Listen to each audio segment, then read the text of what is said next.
160 acres, and we rent our land to Paul Bickford, who has converted all of his land and ours to organic a few years ago.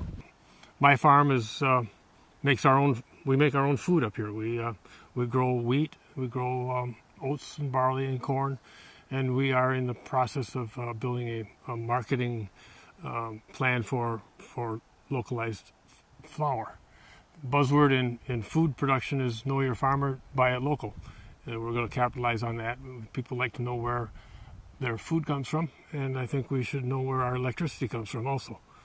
We have our first solar systems went into place in 2006, and then in 2009 we added another photovoltaic system.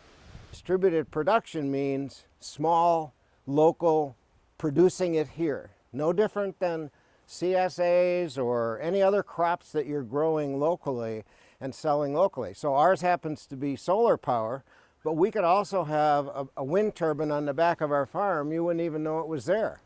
We'd be making it, and the village of Ridgeway and Barnavold and Dodgeville could be using our power. They want to spend $500 million on a line that brings power from produced in Iowa or South Dakota or who knows where, maybe Nevada, right?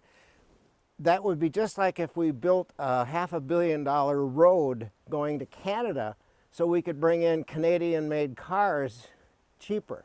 They're trying to sell this on the idea that Madison area needs more electric power, and it just isn't true.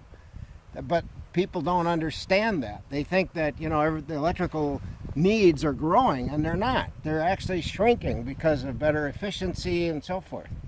Most of the time when these lines are in place, you don't want to leave your equipment underneath them because it'll create a lot of static electricity, and you can get yourself a pretty good jolt off of them the next day when you go climb on your combine or something. So the impact of the land is going to be, no power line has ever improved somebody's saleability. It's never going to make it more valuable. It's never going to make it more beautiful. It's always on the other side. Set up a dairy farm back in 1978 up behind us here. For a few years it worked really well. Then there was a reconstruction of the local grid, and a substation was built, and we had troubles with our herd health for many years until we were about ready to close up the doors and quit. So we started doing some rotational grazing, which is let the cows out and let them harvest their own feed.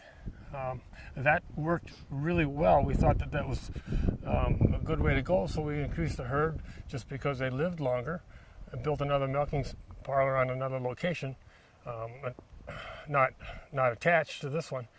And we saw dramatic differences in the cows between the two different dairies. That caused us to think there's something wrong with this dairy because everything else was kept the same. Cows were the same, people were the same, procedures were the same, food was the same, feed was the same, everything was the same, but the cows performed differently. So we started looking at reasons. We came upon stray voltage that was not fixable, at least not fixable by our standards. We couldn't fix it because most of it was emanating off the power grid. The local grid, the distribution grid that we were dealing with, is fundamentally flawed by design. It was engineered and designed back in the early 1900s, and it was, that design doesn't work anymore for safe distribution of electricity, in my opinion. And we had we took our utility to court and had a nice long trial that was a bizarre ending, but the jury did find them negligent in how they distributed the electricity and how they tested for it and how they maintained the lines.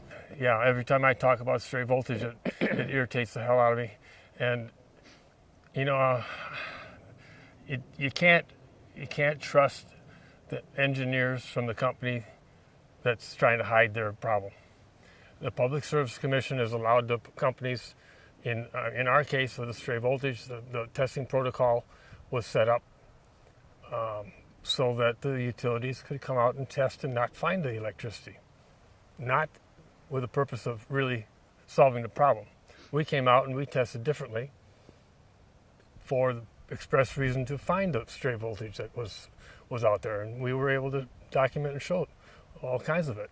These towers and this distribution system doesn't create a stray current situation. They're certainly going to be available to transport it. If the current would get on their system from the distribution system, which is the lower voltage that comes out to our houses and farms, that could get back up on their static wire. And the static wire is the top wire on the system. It's used for lighting. And that static wire is connected to the soil for protective purposes. And if there's any other distribution system around, the current's going to go from the soil, or going to go from the ground rods to the other ground rod through the soil. I mean, it's documented. We measure it all the time. Farm stray voltage cases are measured. We do it all the time. Everybody does it. And we know that the soil conducts electricity because the engineers of the system have the neutral current go back to the substation. And they're allowed to design 75% of the electrical path in the soil. So it's a cost savings for them, and we can go on and on and on about that, but point being, if there's so much current from the distribution system running around in the soil, it takes any and all paths to get back to a point, and there's a good possibility you can get on that new power grid, the high voltage lines, and follow that to who knows where.